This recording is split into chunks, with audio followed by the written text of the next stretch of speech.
Entrevista Venevisión. Líder en opinión. Por tu canal independiente, Venevisión. Muchísimas gracias por acompañarnos en Entrevista Venevisión, tal cual como lo anunciamos, ya está aquí en el estudio con nosotros Víctor Clark.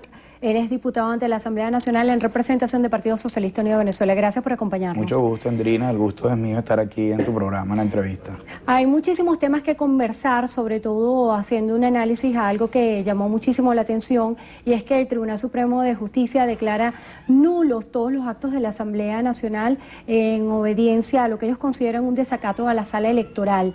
Esto ha generado muchísima controversia. Escuchábamos declaraciones del gobernador del Estado, Lara Henry Falcón, que decía que tratar de desconocer los actos de la Asamblea Nacional ponía en el limbo la situación del país. ¿Cómo interpreta esto usted como diputado? No se está desconociendo los actos de la Asamblea Nacional.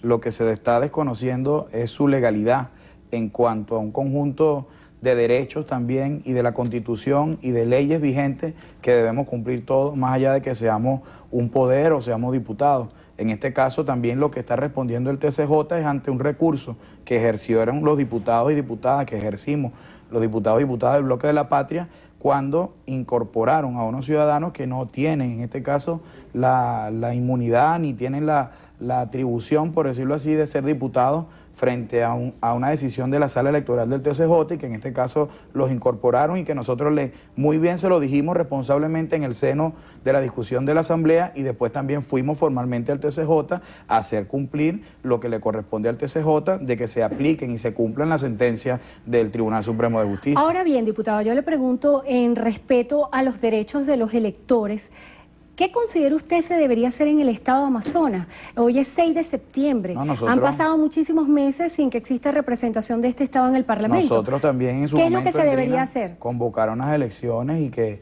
sea nuevamente el marco de la democracia directa, transparente, de que no pueda estar viciada de delitos, de fraude electoral, sino por el contrario se respete esa voluntad general de los ciudadanos, y en este caso la representación que sin discusión tiene que tener el pueblo del estado de Amazonas, pero tampoco atropellando y llevándose por delante, bueno, leyes y normas y reglas de juego esenciales que en todos los procesos electorales todos debemos acatar y cumplir.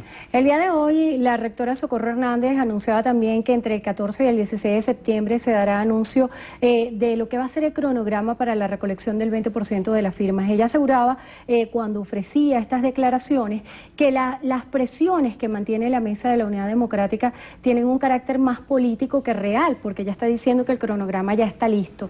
En el caso de que el CNE diga que es viable el referéndum revocatorio para este año, ¿cuál es la postura del Partido Socialista Unido de Venezuela? No, nosotros lo que hemos dicho es que el CNE es el ente electoral, el poder público encargado de decidir los términos, las condiciones, la fecha, los requisitos que debe cumplir en este caso quien está solicitando se active un instrumento constitucional, en este caso como es el referendo. Ahora, es triste ver que lo que inicialmente fue el motivo de la convocatoria que habían dicho en lo que le pusieron la toma de Caracas era el referendo, y usted vio ese motivo desdibujado, de aunque hubo una gran expresión y una movilización que igual nosotros reconocemos, como también hubo por parte del chavismo, no solamente el 1 de septiembre, Andrina, sino de todos los días, porque nosotros creemos en una democracia que también soporta su fuerza en una gran movilización permanente de conciencia y de garantía de que escenarios de violencia, de golpe, de acciones desestabilizadoras no pasen. Por eso nosotros también creemos que en este caso la oposición debe ser responsable en entender que el Consejo Nacional Electoral en los próximos días dará el cronograma que tienen que cumplir. Ojo, nosotros también creemos que lo que hicieron en cuanto a un primero al 1% que requerían en este caso de la primera fase de la recolección de la firma, bueno, dice mucho de lo que pudiera expresarse ahora en un 20%, que es para octubre más o menos, que tiene el CNE previsto. Esperemos nosotros que sea en verdad la voluntad democrática la que reine ahí, y no lamentablemente eso utilizado, como dijo la rectora, como un argumento de politiquería para promover acciones de calle de violencia y de desestabilización, cuando lo que dijo el pueblo de Venezuela el 1 de septiembre, Andrina, es que quiere paz, es que quiere seguir hacia su recuperación económica, hacia su estabilidad política, social, económica, y que en definitiva el pueblo quiere seguir viviendo en paz y en tranquilidad. Las manifestaciones previstas para el día de mañana, cuando se leía precisamente en la toma de Caracas el manifiesto de la Mesa de la Unidad Democrática, se dieron varios lineamientos acerca de lo que va a ser la agenda política de la oposición venezolana. Para el día de mañana están previstas movilizaciones ante todas las sedes del Consejo Nacional Electoral en las regiones. ¿Qué tiene previsto el Partido Socialista Unido de Venezuela? Y quiero rematar con esta pregunta. ¿Siempre se va a mantener este esquema de marcha y contramarcha? Bueno, para nosotros la movilización es un hecho permanente, no es un hecho epiléptico, o nosotros cuando asumimos convocar a nuestras fuerzas políticas, patrióticas, revolucionarias a la calle, lo hacemos con el mayor compromiso de que la mayor defensa, no solamente de la revolución bolivariana, del respaldo del presidente Nicolás Maduro, sino, repito, de la garantía de paz, de tranquilidad, de frenar las olas de locura y de violencia y de fascismo que algunas veces descontroladamente se deja entrever entre las acciones a lo interno de la oposición, es que el chavismo siga movilizado como fuerza de calle y de paz que somos, y nosotros lo vamos a seguir haciendo, y ahí está el mejor reflejo de lo que sucedió recientemente. Ahora, esa agenda con la que concluyó el 1 de septiembre, yo también entiendo que muchos de los seguidores opositores manifestaron abiertamente el rechazo a las contradicciones y a la inconsistencia de lo que consideraron ellos, para qué lo convocaron al 1 de septiembre. Y es la responsabilidad que tiene que asumir esa dirigencia, que le dice o le quiere endosar a una fecha, a un día, como que ese día es la salida del presidente Nicolás Maduro, y después ve entonces las frustraciones en la calle de sus mismos seguidores que le reclaman con vehemencia otras acciones. Tienen que ser más responsables en una agenda democrática, en una agenda de paz, donde también, respetando las instituciones y respetando las reglas de juego, podamos coexistir y convivir de manera pacífica y de manera tranquila. Yo creo que hoy el gran mensaje que tiene el pueblo de Venezuela es que existen sí dos fuerzas políticas, sociales, donde el chavismo es una y el antichavismo es otra. Ahora la oposición tiene una tarea de ver hacia adelante cómo ella hace viable, en este caso como no lo han hecho con la Asamblea Nacional, que en un corto plazo lamentablemente han trancado las condiciones de juego y de aporte que pudiera haber dado una institución tan importante como el Poder Legislativo, y la gestión del señor Ramos Alú y de esa mayoría no han podido lograr para bien del país lo que el país con mucha expectativa tenía en enero de este año. El día de hoy estaba un debate en el seno de la Asamblea Nacional acerca de los hechos ocurridos en el estado de Nueva Esparta. También se hablaba de la posibilidad de que el 15 de septiembre en Margarita se diera la primera sesión para retomar el ciclo de sesiones ordinarias de la Asamblea Nacional, coincidiendo con la cumbre de los países no alineados. ¿Cuál piensa usted pudiera ser el espíritu de estas sesiones, y si los diputados de la bancada de Bloque de la Patria estarían dispuestos a asistir a estas sesiones? Creo que es una gran provocación y una gran irresponsabilidad, sobre todo cuando sabemos de la importancia que para Venezuela representa hoy y para el mundo, en este caso, una cumbre y un encuentro de carácter internacional como es la cumbre de los no alineados, y donde tiene a Margarita, bueno, como un epicentro, no solamente venezolano, sino mundial, donde también esperamos nosotros contar con la presencia de cientos de países, hermanos, hermanas, que también tendrán presencia aquí en la República Bolivariana de Venezuela. Creo que el país pudiera estar esperando otras cosas más responsables y más coherentes de esa Asamblea Nacional, y no estar jugando a la provocación, al desconocimiento, a la confrontación, como creo yo quiere seguir chocando la dirigencia de esa oposición, en este caso con las acciones que a través de la Asamblea Nacional pudieran hacer. Creo que tienen que ponerse a derecho primero, creo que deben encontrar una agenda común en la cual nosotros podamos encontrar condiciones favorables para trabajar más allá de nuestras diferencias, donde el tema de la seguridad, el tema de la salud, el tema de la economía, tienen que seguir siendo los temas centrales sobre los cuales pudiéramos unir esfuerzos, y no poner en este caso a la Asamblea Nacional de espalda a la Constitución, de espalda a las necesidades del país, sino a las aspiraciones y a las ambiciones de medida de 2 o 3 grupos o de 2 o 3 personajes políticos. Acerca de esos temas centrales que usted señala, inseguridad, la situación económica, se ha hablado mucho de la necesidad de diálogo en el país. El día de ayer arribó el expresidente Zapatero, y distintos voceros del oficialismo han retomado otra vez el llamado al diálogo. El presidente de la Asamblea Nacional, el Ramos Ayub, decía hace momentos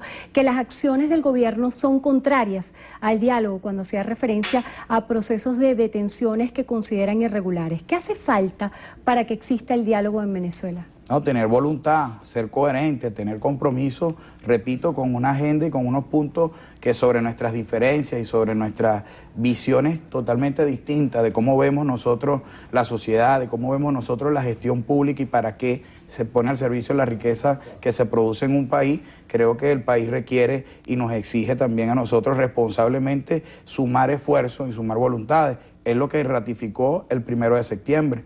Cuando nosotros también, gracias a una acción preventiva de las cuales tú me haces referencia, bueno, se han desmontado algunos focos de violencia que ellos saben internamente que también tienen unos factores radicales, fascistoides, peligrosos, que después asumen unilateralmente acciones de violencia y planifican hechos de violencia que después nadie quiere asumir y que después entonces tenemos que ver la lamentable situación de pérdida de venezolanos como fue en los hechos del 2014, que entonces ahí es cuando se demuestra lo que uno viene denunciando y denunciando reiteradamente, o es la agenda democrática o es la agenda de violencia y es la agenda de desestabilización, de golpe, que nosotros entonces nos vemos también en la obligación como Estado, pero también como fuerza democrática de seguir garantizando, poniendo la raya. Acerca de esa agenda que usted hace referencia, el director del SEBIN ofrecía declaraciones que el día de mañana pudiera estar previsto otro intento de golpe de Estado. Para algunos, esto es un hecho que se desestima y que consideran como una estrategia política del oficialismo señalar constantemente que van a ser víctimas de un golpe de Estado. ¿Qué le dice usted a esa gente? Sí, lo desestimaron en el 2002 cuando se denunció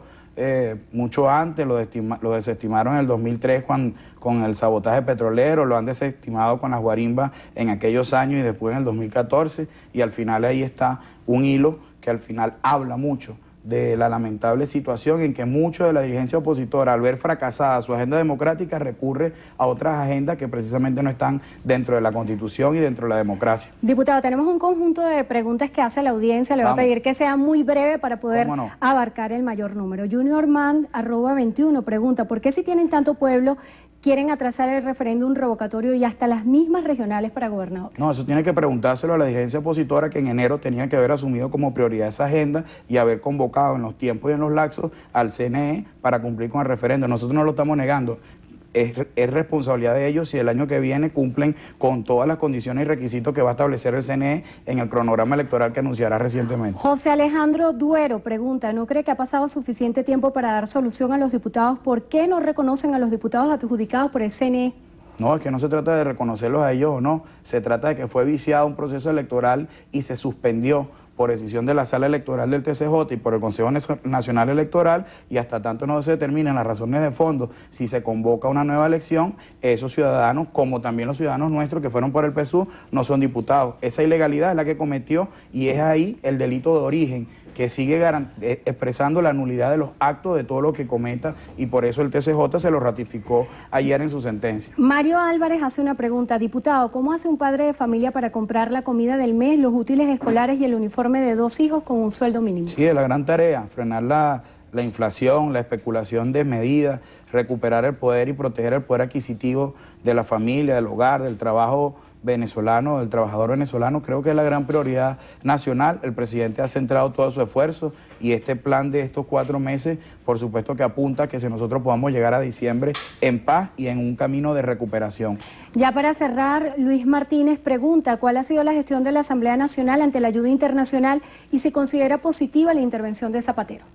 Mira, creo que no solamente la intervención del presidente José Luis Zapatero, sino de toda la gestión que de países hermanos, de distintos organismos multilaterales también se han sumado a lo que ha sido, bueno, el esfuerzo principal que también el presidente Nicolás Maduro viene convocándolo a que ese diálogo, en verdad, sin condiciones, sin chantaje, sin exigencias previas que al final inviabilizan una mesa, un espacio de trabajo, es lo que requiere en esta etapa el país. Está demostrado que la agenda violenta, que los golpes de Estado, que la agenda desestabilizadora, que la intervención hacia Venezuela no son escenarios que quiere el pueblo de Venezuela. Lo ha ratificado. Esperemos entonces que asuman con madurez y que no provoquen en la calle situaciones de mayor odio, de violencia, de confrontación. Nosotros vamos a seguir también movilizados como fuerza democrática, popular. Estamos en la calle, seguiremos en la calle, en paz, acompañando y respaldando al presidente Nicolás Maduro y el derecho de un pueblo a vivir en paz. En pocas palabras, ¿qué se espera para el día de mañana? Movilización, fuerza, conciencia. Eso es lo que se espera. Mira, mañana nosotros vamos a estar otra vez en todo el país movilizados, como lo hicimos el 1 de septiembre, como lo hicimos todas las semanas anteriores, como lo estamos haciendo ahorita en Portuguesa, como lo vamos a seguir haciendo todos los días hasta ser necesario que entiendan definitivamente que la calle no puede ser un escenario de violencia, o es un escenario de expresión pacífica, democrática, que respetamos y convivimos todos y nos reconocemos unos a otros, o lamentablemente nosotros también, el Estado venezolano tendrá que seguir actuando en las acciones preventivas de frenar cualquier ola y locura de violencia. Agradecemos a Víctor Clark, diputado ante la Asamblea Nacional en representación del Partido Socialista Unido de Venezuela, por estar con nosotros hoy en Entrevista a Venevisión. Gracias. Y gracias a ustedes también por habernos acompañado. Que tengan todos feliz tarde.